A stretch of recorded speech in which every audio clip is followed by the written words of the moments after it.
D.A. Wallach joins us today from L.A. He's co-founder and general partner at Time BioVentures, backing breakthrough life sciences startups like Neuralink, 1Billion-to-1, and AdvanceCell.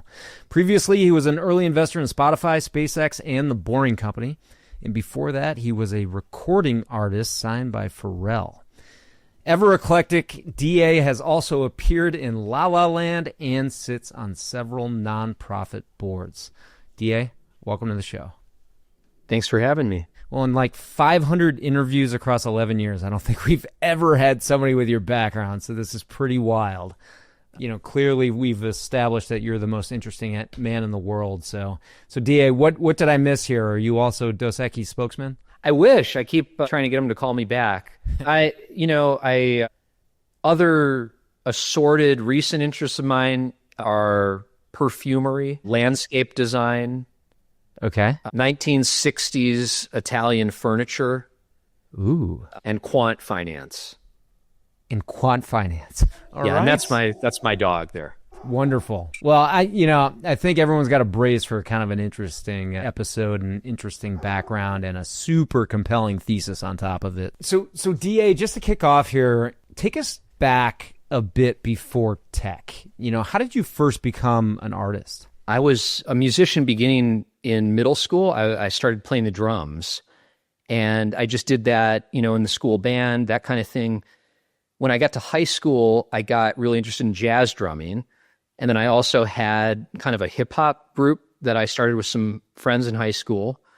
And when I got to college as an undergrad, I tried to find a band to join to be a drummer. And that band ultimately that wanted me, but not as the drummer. And they said, "Can you sing?" And I'd never sung before, but I thought this group of guys is really cool and funny, and so I gave it a shot, and that's how I became a singer. And so Chester French, which was my band, we started freshman year of college. It was me and 4 other guys who were all freshmen at the same time, and singing is really one thing in my life that I only became decent at through rote repetition, and brute force practice. I don't know that I had a lot of natural talent, but through the course of being in the band, I learned, essentially everything I know about music today, which is still not that much, but that was how I got going. Amazing. And you ended up opening for notable acts, Lady Gaga and others, yes? Yeah, we had like the coolest experience in our early 20s because, as you alluded to, we caught the eye of Pharrell, who signed us to a record deal. And then we were just sort of thrown in the deep end of the pool, touring and making albums. Our label was Interscope Records, and so Lady Gaga had just gotten signed to it. So her sort of first big tour was called the Fame Ball Tour, and we toured and opened for her on that.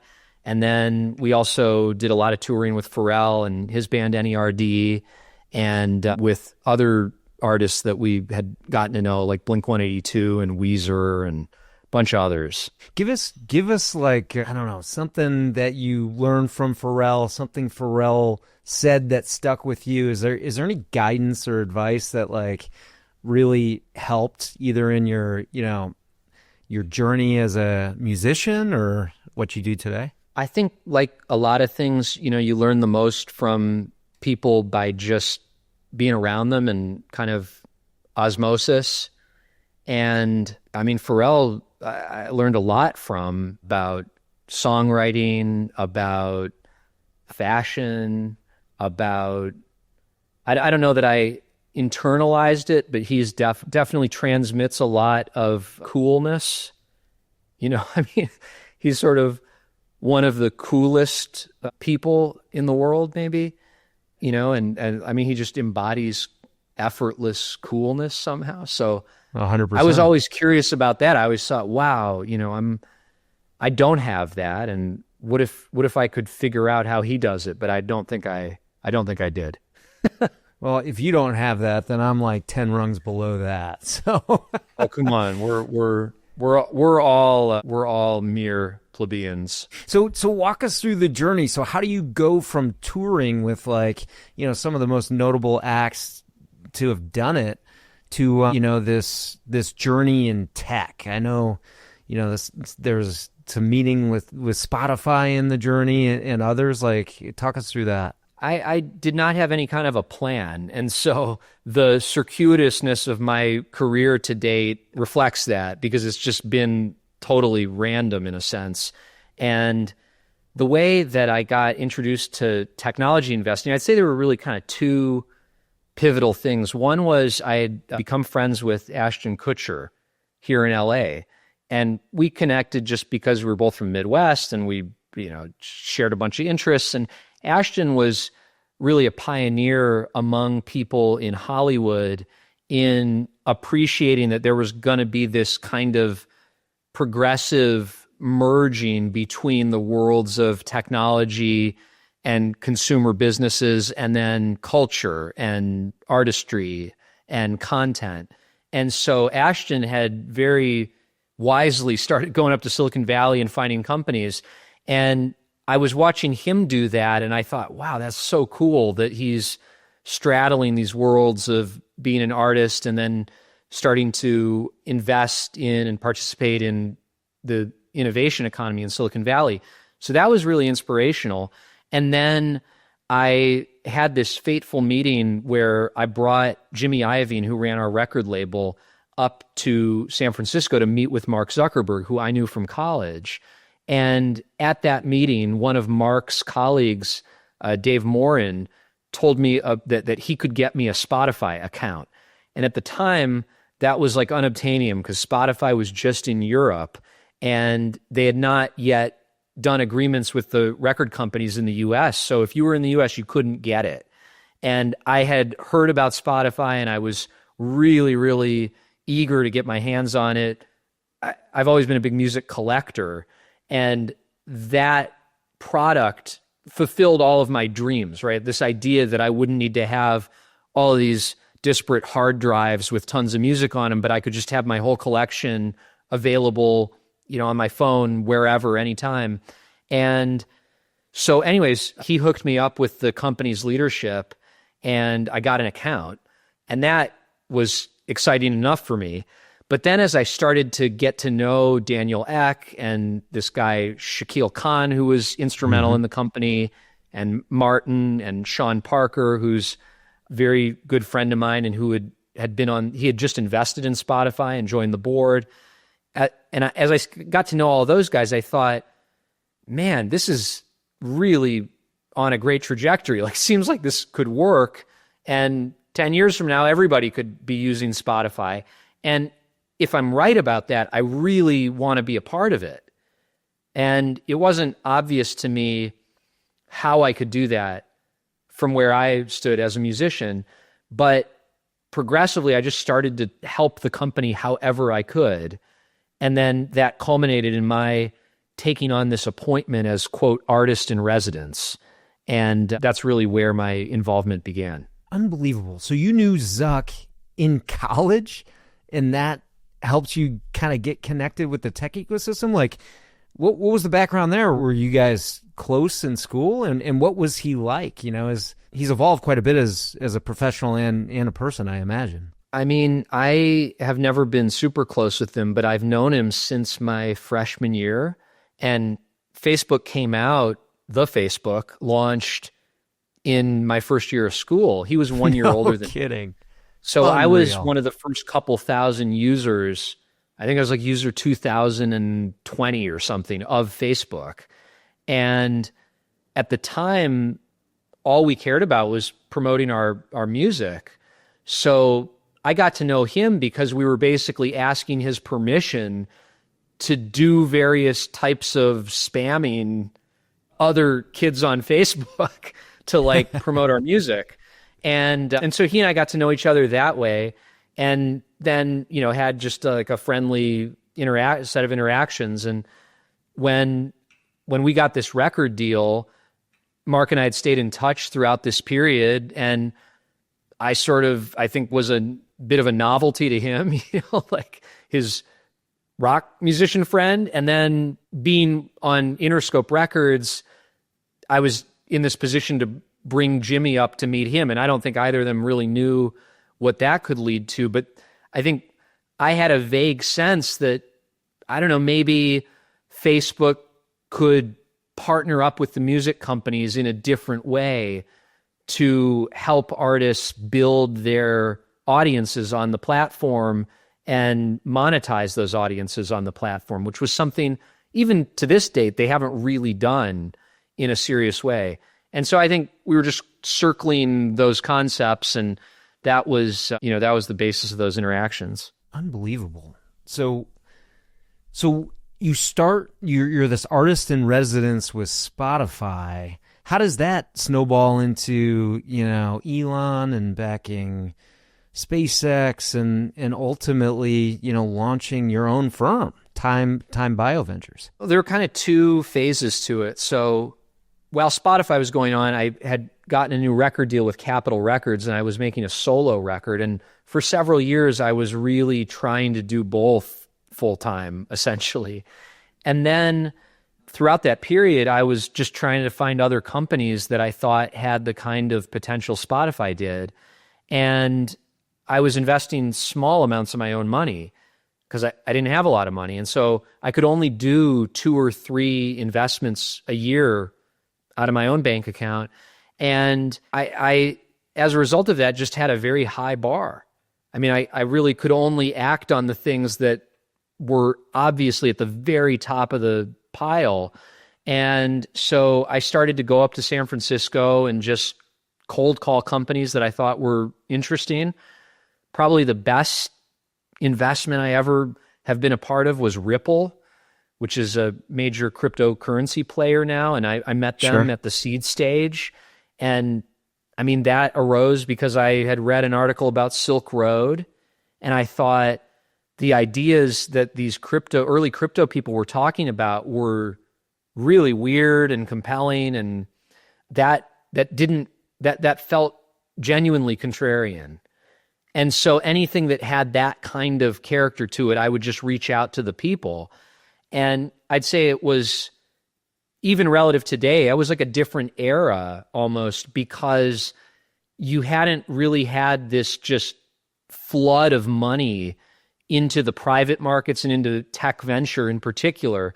So you could still find things that felt weird and contrarian, and they weren't already way bid up, and there wasn't a line of VCs beating down their door. And so just being curious and intellectually open, allowed me to identify and then meet a lot of really interesting entrepreneurs. And some of those investments then, did very well. And then the second chapter was I met a guy named Ron Burkle, who's been a great mentor and supporter of mine. Ron is a super successful investor who for a long time was based here in LA. And I met Ron, and he sort of, I think, saw that I had a knack for finding these interesting companies. And so then my second phase was really Ron backing me in a series of deals. And that allowed me to kind of mature into a real, quote unquote, professional investor. And that was the first time I had ever made investments with other people's money. And so that was a big leap for me.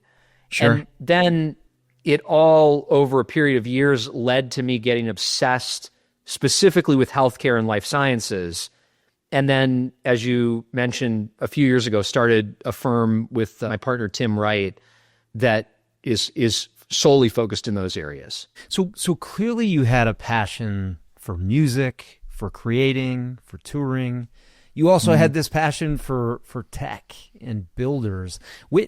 At what point in time did that tip, and you decided to leave the music life behind, right? Like a mutual friend of ours, Mike in Chicago, we were chatting before this, and he's like, you got to ask him, how could you make the decision to leave music when you were one of the lucky few to break out? Well, the first thing is that one is a good career and the other is a very challenging. I mean, they're both challenging, but being a lowly rock musician who is sort of half broken into the mainstream is challenging in its own right. And really, as a business, that means touring all the time. So even my friends who are extremely successful rock stars now in their 40s or 50s with kids are having to, pack their bags and go live in a bus for 6 months every year. So there is a glamour to that. If you love touring and performing and being in the studio and the freedom that affords you, because being an artist is a great lifestyle from the standpoint of freedom of expression and ability to indulge and cultivate your creative talents. But it's a tough life.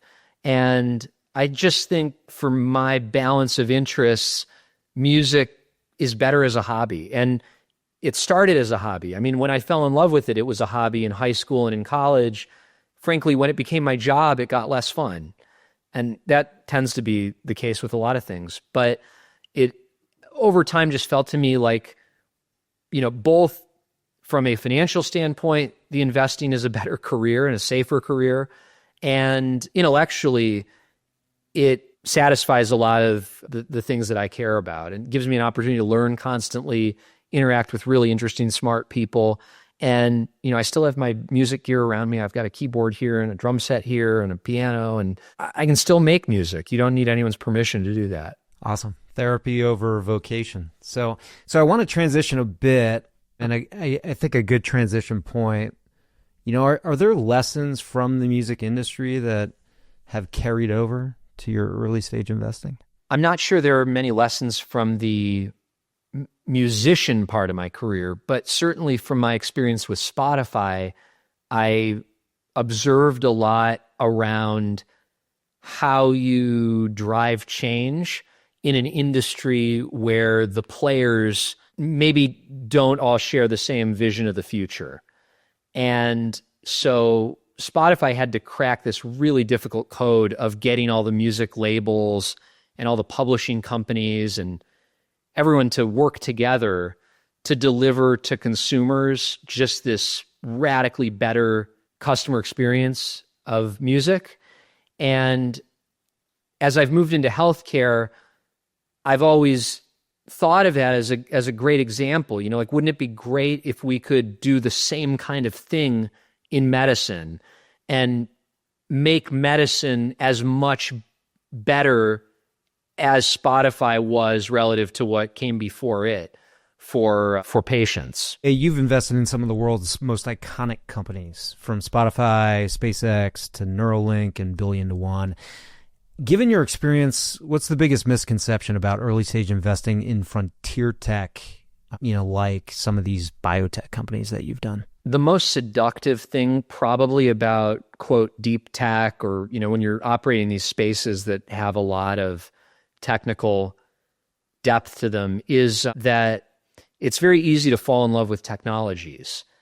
And when your feedstock is all of the coolest stuff that's coming out of MIT and Stanford and UCLA and wherever else, at first, every one of these things sounds like it's a great idea because the inventors are brilliant. Across the board, they tend to be brilliant. And so it's like very little is stupid. It's like you look at other types of businesses and it's like, wow, that's a dumb idea. But this stuff, it's like, okay, this person's invented some novel photonic system for, measuring a particular blood analyte. And you go like, wow, how did they think of that? It's incredible. It's incredible. From an engineering and a scientific point of view. And then the tough bridge to build is always between that and a commercial use case. So over time, I've had to really develop that muscle and recognize that great technology is a necessary but not sufficient characteristic of one of these startups. And then I think just, like all early stage investing, the team ends up being so determinative of the outcomes. And building startups is just super hard. So there are a small number of people who are good at it, and it can be hard to tell who those people are a priori. And so I don't think there's anything easy about it. And I think as a result of that, I mean, this is not a original insight, but particularly for true early stage investing, portfolio construction is highly underestimated or underrated. Everyone would like to believe that they can pick winners. And the earlier you go, I just think the more obviously true it is that it's very hard to pick winners in advance. It's probably much easier to pick losers in advance. But among the companies that you think could win, you have to have the right diversification in order to make the math work and in order to maximize the probability that you're gonna catch something that really takes off. You know, I've hosted this show for 11 years. I've interviewed 500 some odd investors. We can talk about quick ratios and net revenue retention and churn rates till we're blue in the face. But one topic we've never spoken about is taste. And you've talked about and mentioned the importance of taste in investing. How does taste play a role in your investment decisions? It's kind of the starting point and the ending point of any diligence. So when we first see an opportunity, taste is what gives us an intuition about whether it's worth doing a bunch of work on it. Then we do a bunch of work on it, and that's more prescriptive and systematic. And then after that checklist of work has been completed, and hopefully we implement that checklist at a high level of quality, but really the idea is that moving through that diligence process is something that any smart person adhering to the skeleton of it should be able to do a good job of. And then at the end, it's once again taste that gives you a final yes or no. And so I'm always questioning you, how much of the middle part do you actually need to do? There are some investors that are, just it's all vibes, man. And it's like, they go on the initial instinct and then they don't do all of that work. I think what I've found is, as much as I'd like to believe I have good taste, the reason you then do the formal process is because occasionally your taste missed something. And I just think about, reference calls or customer calls, talking to competitors, talking to people who have been in an industry for a long time. You just learn so many things that you couldn't intuit. There's no way to intuit them. And that information very often is what kills an investment. And we never go into a process hoping that we're going to kill it. But I do think that if I put myself in the shoes of one of our LPs, in a way that's a big part of what they're paying us for. It's to actually do the 15 hours of diligence or whatever, through which we are likely to learn a bunch of things that are not obvious to someone approaching that opportunity in a more superficial way. Yeah, for sure. And I think it's easy, like we spent some time here, but it's easy to talk about your background and get carried away with the magic and the pageantry of like everything that you've done in your background. But I'd encourage folks in the audience to read Dihei's work because you're very deep in your segment, in healthcare, in biotech. We've spoken before and had a nice sort of rap session, and I could tell I was, you're quite a bit above my pay grade on it. But, you've expressed skepticism about AI's ability to revolutionize drug discovery, and that's a popular topic. What are the limitations that you see and what advancements are necessary to overcome them? I definitely never want to be I don't want to take on the role of like the hater. And people make this point that you tend to sound smart when you're being critical and yes, picking on things. But I'm a super optimist about all the things that will probably come from what we're calling AI and maybe one day AGI. But in the domains like drug discovery, where physical experiment is still really the only way that we can probe living systems. It's difficult for me to see how we can build computational models that can stand in for those physical experiments without enough training data to inform those models. So the early successes with AI around molecular biology have, in many cases, been around protein structure prediction. That's right. AlphaFold represented a huge breakthrough in that. AlphaFold, though, is a model that was trained on, 30 or 40 years of experimental molecular biology that took the form of the Protein Data Bank, which was an enormous data set that basically captured the amino acid sequence that makes up a protein and then the structure of proteins that had been experimentally ascertained. And so you had the sort of data set of the inputs and then the data set of the outputs, and the machine learning did a remarkable job with that breadth of data at finding functions that are able to capture the relationship between the two. And so, huge breakthrough.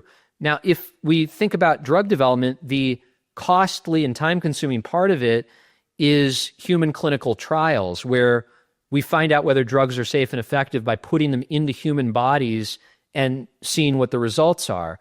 And we don't have something like the Protein Data Bank for that, meaning we don't have, millions of drugs put into the same people or even diverse groups of people, and then various phenotypic or molecular readouts on what they do. And so we are, I think it's a data issue. I think it's a data. Yeah. I think what these models can do is they can model a functional relationship between input data and output data. They're very good at that. And if we don't have the data that would be needed to capture that sort of a relationship, then I don't know how we build a model that is able to do it.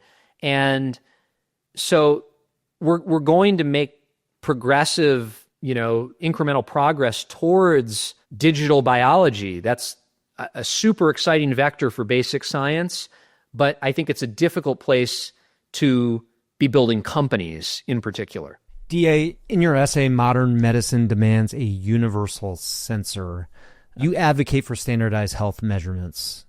Is this wishful thinking to think that we'll standardize? Well, just a slight correction there is that it's about creating a universal standard of care. Oh, I see. And so what I mean by what I'm referring to is there's a concept in medicine of the standard of care. And the idea is that when you go into a doctor's office with a particular pattern of symptoms, the physician, two physicians should do basically the same thing, meaning there should be a standard process they go through to diagnose you, and then depending on the diagnosis, there should be an evidence-based set of standard responses to that diagnosis, interventions. Yes. And this is the entire point of medical education. It is to train doctors and nurses and other providers to know what the standard of care is and then to be able to faithfully apply it.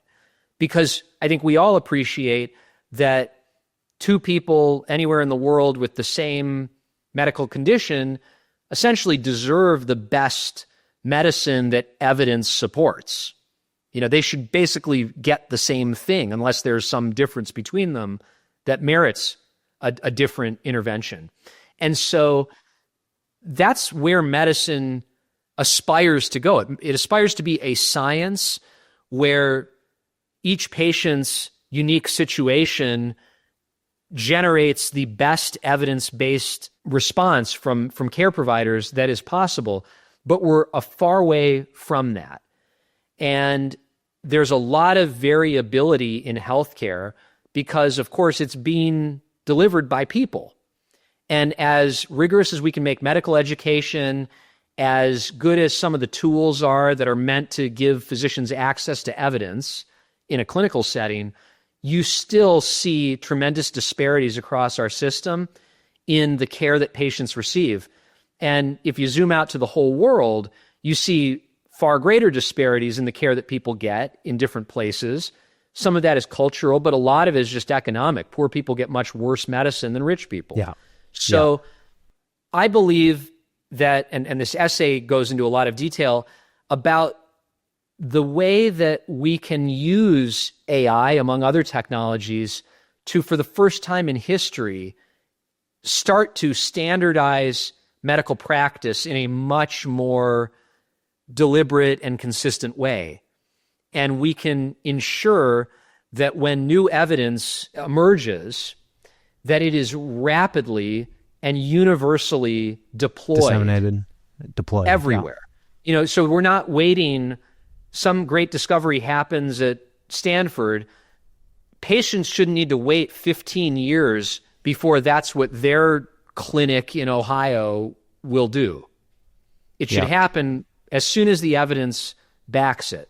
And I don't mean to understate the complexity of medicine. There are a lot of ambiguous situations where it's not just like there's a template, but in many cases, medical care and the evidence that should drive that care should be relatively templatized. It should be a recipe that the physician is following.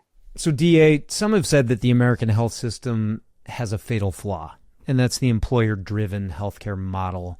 Effectively, because employers pay and employees move jobs, no payer or insurance company is incentivized to drive long-term health outcomes. They're all just trying to pass the buck to the next health plan when people move jobs. Can this employer-driven model be changed? Will it change? And if not, are we just relegated to kind of operate in a system that will deprioritize long-term health? I have no idea if it will change. And I'd probably be the worst at forecasting what's actually going to happen in society on this kind of front. I will say, I think it's a bad system.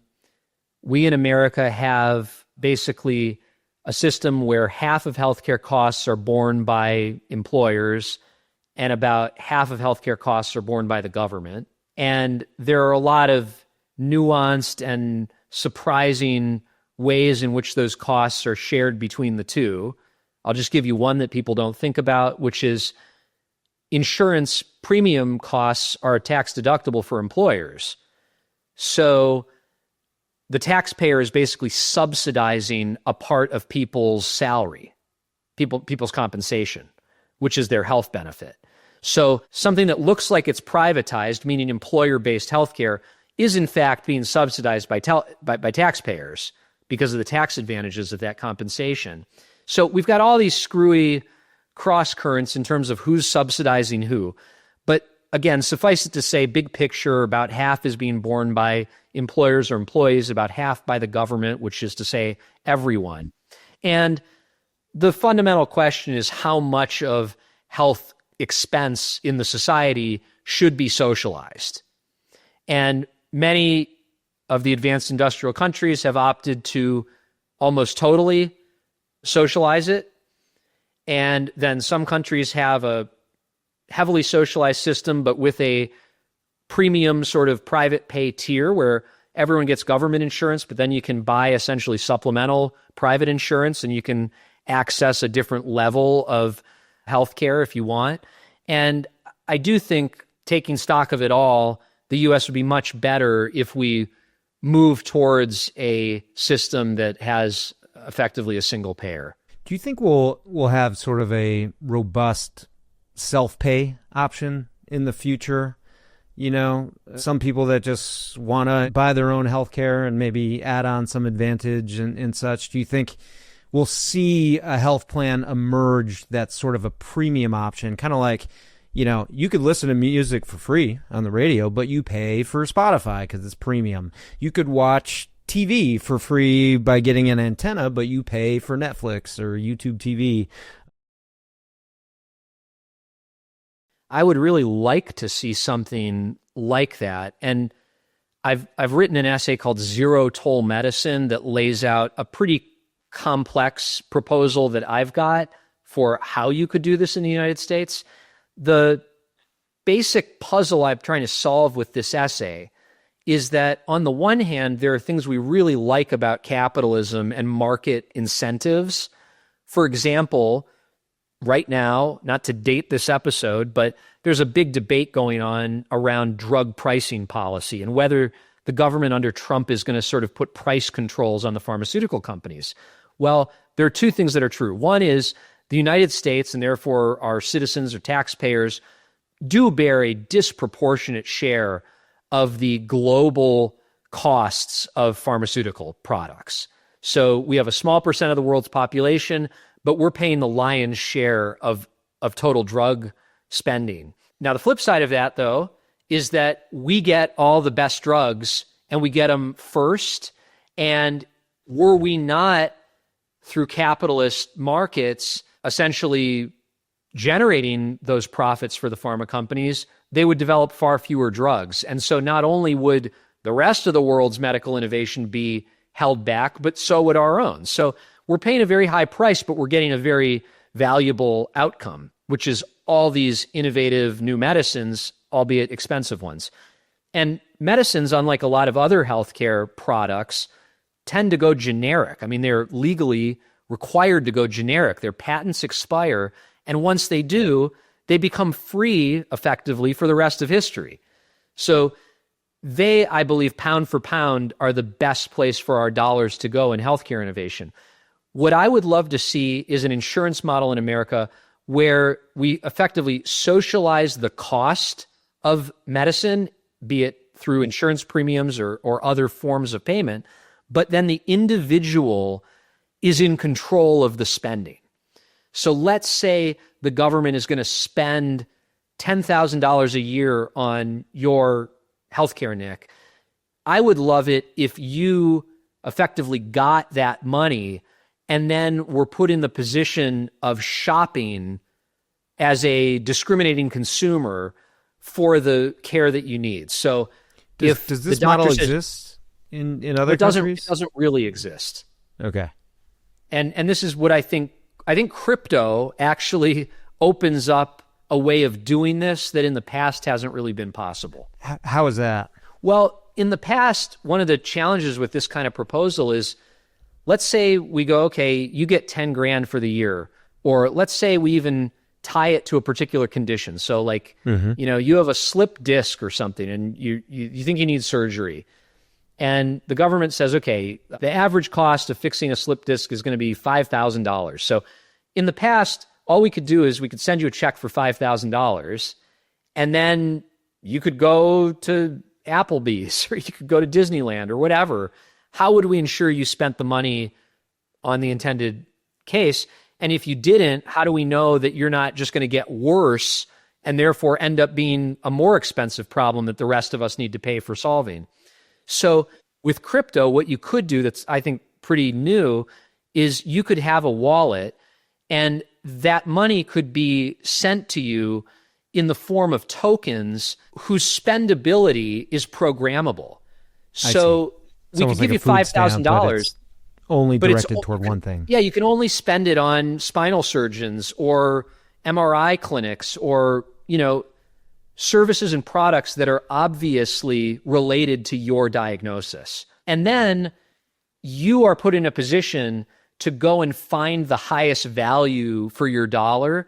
And maybe the government could even share in the savings that you generate with you. So give every patient in America a financial incentive to moderate their own healthcare spending while at the same time socializing the total costs of American healthcare. For a second, DA, let's talk about the incentives on the hospital side. So, a lot of people will talk about how we have a sick care system versus a healthcare system here in America. Of course, value-based care is all the rage and has had some success, but jury's really out on whether it's working, going to work long term. And hospitals are said to incentivize or are incentivized to keep people sick, keep people in the hospital, keep people paying, right? Because fundamentally most are paid for care, not outcomes.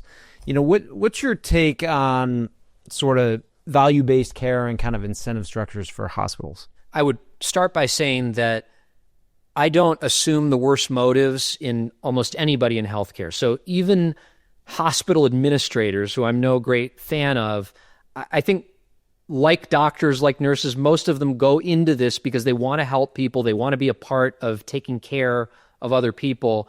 And so PE-owned ones, DA.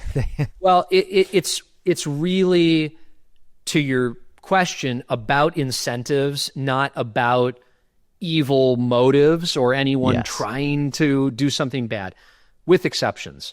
And I do think you're exactly right. We've got terrible incentives in the system. Most medical providers primarily work on a fee-for-service basis, so they do have an incentive to do the most expensive things and to do them often. And as a healthcare investor, we see this because sadly, we sometimes have to pass on opportunities, even if we think they'd be great for patients, but we feel they're not going to work because they're not going to be aligned with the financial interests of doctors. And so, there are certain medical devices where, that device is going to be an attractive thing for doctors to surgically install in patients. And a company like that's going to be more likely to succeed than one where the procedure is going to lose doctors money, for example, even if it's good for the patient. So that's not obviously the right incentive structure for the system to have, be it for hospitals or companies or anyone else. And value-based care, I think, is most important just as a conceptual Northern Star, right?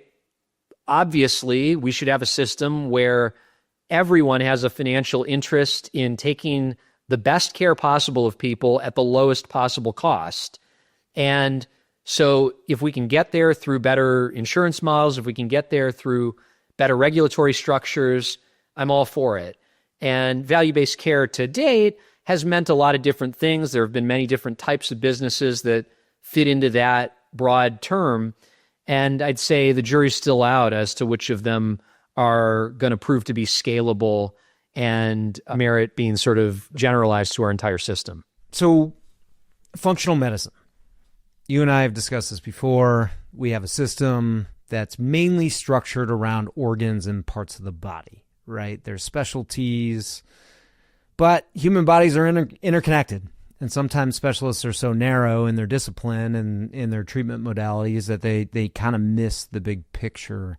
What role do you see functional medicine playing in the future of healthcare? I think functional medicine means different things to different people. That's fair. For some people, it means, I think, something very intelligent, which is that the patient needs to be looked at as one integrated system, and their health doesn't end at the boundaries of their skin. It also extends into their lifestyle, their relationships, their psychological health, their media consumption habits. And so this more holistic view of health as encompassing someone's entire lifestyle and their environment, I think is really intelligent. I think that's a step forward for medical care. What functional medicine in many specific instances has come to mean is concierge doctors who prescribe a lot of supplements. And I don't have anything a priori against supplements, but I'd say there is a bit of a boundary between what would be considered mainstream medicine, whose conventions and the standard of care is backed by gold standard rigorous evidence, and then more speculative medicine. But what is speculative today can become mainstream tomorrow. And really, the question is, what is the level of evidence that a patient or a physician wants to see before they do something? Now, for me personally, the vast majority of nutritional supplements and so forth don't rise to the level of evidence supporting them, meaning the types of studies have not been done that I would want to see to take them myself. I see. And that's a personal decision everyone has to make on the basis of their risk aversion, their personal preferences, and their goals. I mean, there are whole fields of traditional Chinese medicine. You know, I mean, that's widely perceived as real in China. And, you know, who am I to question thousands of years of kind of folk practice? And if people have converged on certain things that they really believe work, they may work. But there is a standard that I do think we should hold the standard of care to. Sure. Meaning, for something to make it into the standard of care, we better be pretty damn sure that it works and that it doesn't hurt people. And I view that as kind of a sacred domain. And, yes. And the flip side of this is, just to be clear, not everything that happens in mainstream medicine meets that standard either. Interesting. So when you hear critics of mainstream medicine from the functional medicine community, you've got people like Dr. Prasad, who's now at the FDA, who's been very outspoken on Twitter and YouTube, you know, and he's made a lot of, I think, very valid critiques of, you know, pharmaceuticals the FDA has approved and then suggested for particular usage without necessarily the sufficient level of evidence that you'd want to see to support their use in that way. It's a tricky line to walk, right? Because sometimes the pseudoscience, certainly not all of it, but a percentage ends up becoming, you know, sort of the canon. And I think you and I discussed once, and you gave me the historical reference that, like, doctors started as witchcraft, like, at one point, right? And so often these controversial things, people adopt them and they're not helpful or they're, you know, harmful in some way, but there is that small percentage that is going to produce the evidence that's sufficient to become a standard. No, that's right. And on this theme of medicine starting as witchcraft, I mean, medicine has a long history of hurting and killing patients, and from its inception, it was total bullshit. So at the beginning of medicine in antiquity, anyone calling themselves a doctor, we know they knew nothing. I mean, humanity knew nothing. We didn't have germ theory. We didn't know what anatomy was. I mean, they were just making everything up that they did. So medicine is this unique human activity that went from being total BS to, over time, gaining progressive credibility as a result of its embrace of the scientific method. So there's still a lot of BS in medicine, and there's a lot of BS outside of medicine. And what we should, I think, all be aspiring to is a more and more scientific medicine. So that is consistent with doing rigorous science on ideas that people believe have potential that are still in the speculative realm. And it also means holding medical orthodoxy to a very rigorous examination, because we know that mainstream medicine involves a bunch of stuff that almost certainly will turn out to be a mistake in the future. This is a perfect time to ask you, RFK Jr., what do you think is his best idea, and what in his platform concerns you most? I think his best idea is his insistence that chronic disease be put at the forefront of public health in the United States, because the big story of our population's health over the past 30 years is this incredible increase in the incidence of metabolic disease, diabetes, obesity, and those are risk factors for many other diseases, cancer, neurodegeneration, and so forth. So we do, in fact, have a chronic disease crisis in America. And I do think there's real legitimacy to RFK's focus on the government devoting its resources to that, and to, in a way, rationalizing the way that funding from the government is allocated in proportion to the magnitude of certain different diseases' public health footprints. In other words, should we be spending disproportionate amounts of public money on diseases that are afflicting small percentages of the population relative to diseases that are very widespread? So I think that's a great idea. In terms of what his worst idea is, it's really hard to say. I think anytime I've tried to go into the vaccine stuff, it's unclear what he really believes and what he really is saying. And I think in response to his most aggressive critics, he tends to say, well, I never said that, or I don't believe that, or I don't think all vaccines are bad, or things like this. I mean, now that he's in this seat, he is needing to wrestle with actual on-the-ground public health challenges like the measles outbreak. And I think when it's your problem to manage, that probably has a way of sharpening your thinking. And my hope is that he's not a irrational zealot, as some have painted him to be, and that he rises to the occasion of his extreme role of responsibility here and does a great job. It's also hard to know if, what people say is to get a response and to try and build an audience and, get coverage in papers and media outlets and such, and what they actually believe. I think we've seen plenty of that in politics. But, to kind of wrap up here, I want to do this lightning round. A variety of topics in healthcare. And what I want you to do, DA, is give me the over-under in years that we can expect these things to happen, or if you don't think it's likely in our lifetime. Okay. So the first on the list is patient-owned and custodied medical records. 10 years. Ooh. Number 2 is employer-driven plan. It's currently over 50%. So employer-driven plans and coverage drops below 25% of the American population. No idea. Hard to say. Okay. Diabetes, obesity, and chronic conditions related to them are no longer a public health concern. 35 years. Orphan drugs account for 75% of new approvals by the FDA. Is that, what is it today?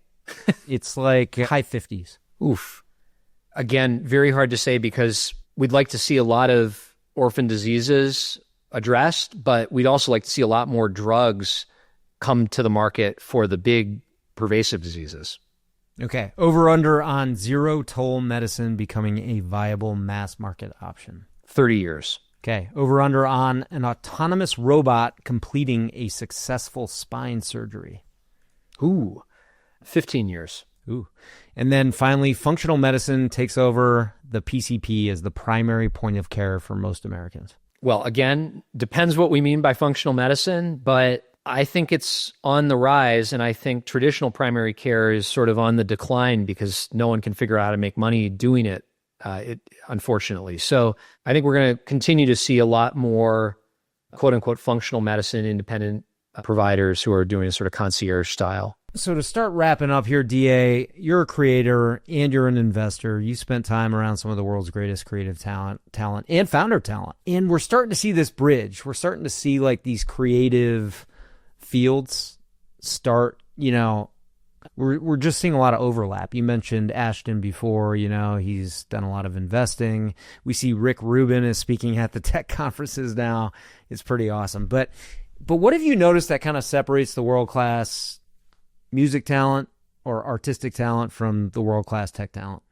How are they different? I think in a way, the greatest tech or entrepreneurial talent tends to be kind of hyper-rational, very practical, and they can be sort of crazy in other ways, but generally their plans make sense or else they don't work.